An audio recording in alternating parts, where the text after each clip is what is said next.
Në Preshevë në nderon zoti Recep Abasi, në të gjenë të gjithë të shmartëve, edhe kjo, me thamë të drejtën, është një shenjë e mirë, se zotnia na ka, por një shenjë jo mirë për ato që jetojnë këtu edhe ndoshta nuk kanë ardhur. Po duhet ndiheni që jo komod, kur zotnia vjen nga Presheva, edhe këto që kanë nder shtëpisë ndoshta nuk kanë ardhur. Faleminderit, mirë se erdhët.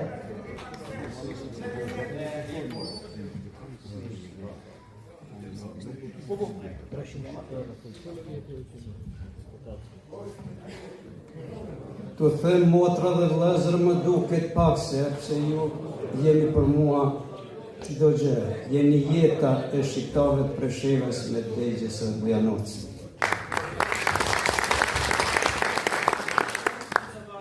Unë erdha nga Medvegja, nga ajo pjesë e trojeve shqiptare, me 12 vendbanime shqiptare që nga viti 1878. E ajo pjesë e tokave shqiptare dhe sot njihet me emërtimin Molla e Kuqe. Erdha deri në Prishtinë vetëm, e në Prishtinë i falenderoj dy vëllezërit e mi, zotri Themi Ramën dhe zotri Ajru Shredenicën, që thanë po vim edhe ne me ty. E di që kanë pas obligime, po e ditë në rrugën e gjatë e më shoqëruan që tjetë rruga me letë. Nga tja filloj more vëllezër edhe motra. Unë mendoj që kjo nismë e ka qëllimin kryesor të pika e fundit këtu të renditur. Besoj që nga modestia kanë bërë këtë radhitje, për mos me thënë jem megaloman, sepse pika neuralgjike e shqiptarëve qofshin në vend, qofshin në Mërgat, qofshin me Medvegj, është kjo pika e 4, bashkimi i shqiptarëve, si që e thanë parafolësit këtu, me një flamur, me një gjuhë, me një shtetë. Kjo është qëllimi i shqiptarëve.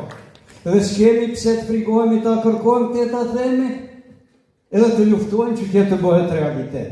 Një pjesë e kësaj pike është bërë realitet, sepse unë, po u them vëllezërisht, kam menduar sikur të jetoj 100 vjet, se nuk do të kam mundësinë ta shoh Shqipërinë. E kam pa në vitin 1996 për herë parë.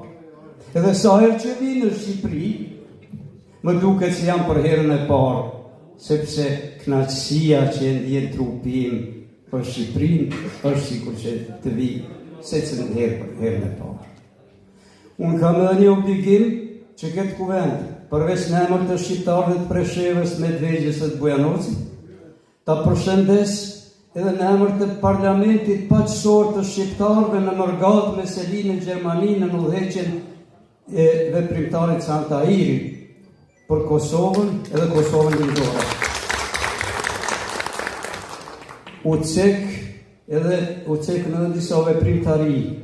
Veprimtaria e kuvendit kombëtar shqiptare, e cila është në përgatitje si për një kuvend të madh mbar kombëtar në Tiranë, edhe veprimtari të tjera. Unë po u bëj me dije edhe me një fillim të mbar sipas meje, se në Tiranë është themeluar instituti për platformën kombëtare për referendum kombëtar shqiptar që e ceku parafolsin nga Mërgata. Ky referendum do të zgjidhë çështjen kombëtare, pa luftë, pa politik, pa lakmi, pa hakmarrje edhe pa dëme të tjera që mund të sjellin njerëzia me veprimet e tyre. Unë nuk do të flas për Medvegjen, Preshevën dhe Bujanocin shumë për situatën atje, sepse pas ka boltu një herë me që ka meret këj kuvend. Por besoj, si pik pak më largët do të vinë rend edhe në për këtë kuvend që të mendoj për atjes. Këj kuvend nuk është thirrë për mirë ditën, këj kuvend është për shqiptarinë.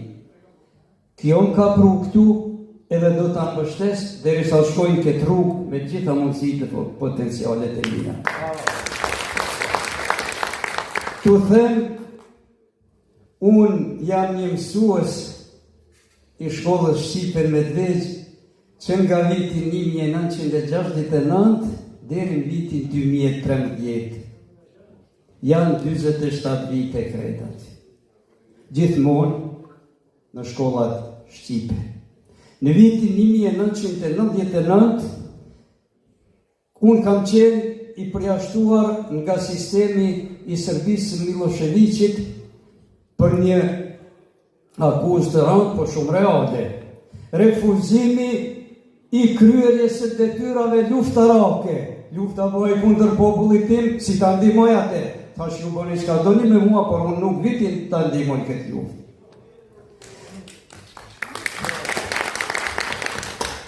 Jam mësuesi i parë për nxënës shqiptar në vitin 1970, 45 kam mbaruar lufta e dytë botërore, deri në vitin 1970 në një vendbanim shqiptar i quajtur Starabonj, një emërtim sërb, që do të thotë në shqip Banja e Vjetër. Jam mësuesi i parë me kërkesën edhe luftën e pa kompromis të prindve shqiptar, që edhe nxënës shqiptar në atë vend të mësoj në Shqip, edhe aty kam punuar. Jam fatkeqësisht drejtori i fundit shqiptar me ardhin e sistemit të diktatorit Milošević në pushtet, në vendin e quajtur Banja e Sjarinës, ku ka qenë shkolla e përbashkët për shqiptarë dhe për sërbë, edhe prej vitit 1992 aty drejtor shqiptar nuk zgjidhet më. Jo që nuk ka njerëz që kryejnë atë detyrë, po shqiptarët. Ju përmendet fjalën diskriminim, unë po them se ndaj shqiptarëve të Preshevës, Medvegjës edhe të Bujanocit bëhet, përveç diskriminimit, bëhet krim ndaj shqiptarëve, krim ndaj njerëzisë, sepse ne shqiptarët jemi pjesë e njerëzisë, nuk jemi ne jashtëtoksor. Andaj, vëllezër e motra, me potenciale të cilat kemi pas fat ti kemi në troje shqiptare, në njerëz, në toka, edhe në pasuri, në toksore dhe në bitoksore. Ne si kur të menaxhonim mirë, si që thotë Perëndimi, ne do të ishim shteti dhe kombi i parë në botë. Aq ma tepër nëse jemi kombi më i vjetër në Evropë, ne kemi edhe një eksperiencë, e një kulturë, e një trashëgimi, e një histori shumë të lavdishme si kombi. Prandaj, mendoj, në qoftë se kombi shqiptar u ka dhënë themelues shteteve të tjera, shumë largë edhe në lindjen e largët, pjesëtar të kombit shqiptar, mua më mban bindja, edhe për këtë jetoj, se kombi shqiptar, përkundër të gjitha vështirësive dhe problemeve që i numëruan disa, nuk i ka numëruar të gjitha, se ka edhe të tjera, edhe të ato vështirësie tona në atë pjesën andej, por që janë të pakrahasueshme me Shqipërinë, sepse jemi në thundrën e tjetër kujtne, do të gjenden njerëz të cilët din t'i prind këtij kombi edhe këtu të lulëzoj liria, demokracia edhe të gjitha përparimet njerëzore. Në këtë aspekt më llogaritni në bazë të mundësive të mia, do të ndihmoj këtë kuvend dhe do të angazhohem që shqiptaria si kom të hecë përpara me hapa të duhur, as po i quajt kuegjën, as të mëdhej, po me hapa të duhur të dignitetshëm që i takojnë dhe i ka pas gjithmonë kombi shqiptar, edhe në kushte më të vështira se të sotme. Faleminderit shumë. Pa vjen Zeqir Mehmeti, e falenderojmë edhe mirë se ke ardhur. Përshëndetje.